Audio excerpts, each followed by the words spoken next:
প্রিয় দর্শক আসসালামু আলাইকুম। আপনারা ইতিমধ্যে দেখতে পাচ্ছেন আমাদের খামারে অসংখ্য হাঁসের বাচ্চা। হ্যাঁ দর্শক, আমরা ঢাকা গাজীপুর থেকে কিছু বাচ্চা অর্ডার দিয়েছি। আলহামদুলিল্লাহ আমরা দুদিনের মধ্যে বাচ্চা হাতে পেয়েছি।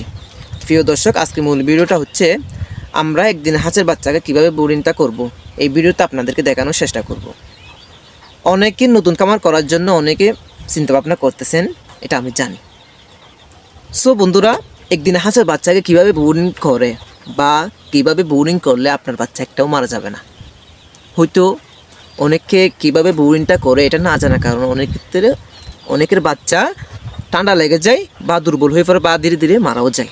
ইনশাআল্লাহ আপনারা এই ভিডিওতে সম্পূর্ণ দেখবেন আমরা কীভাবে ব্রুডিংটা সাজাবো।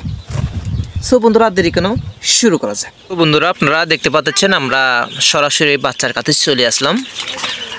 প্রথমে আপনাদেরকে দেখানোর চেষ্টা করব আমরা কতগুলো জায়গাতে আমরা ভালো করে বাচ্চাগুলো সাজিয়ে গুছিয়ে রাখছি, এবং আপনারা দেখতে পাচ্ছেন আমরা আপনাদেরকে একটু দেখানোর চেষ্টা করি।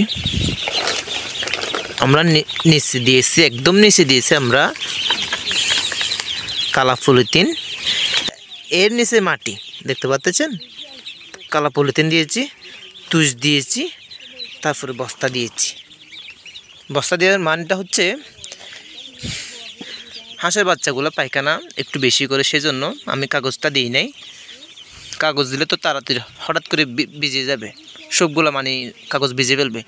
এটা পায়খানা করলে অটোমেটিকলি এটা শুকিয়ে যায়, সেজন্য আমি এটা ব্যবহার করছি।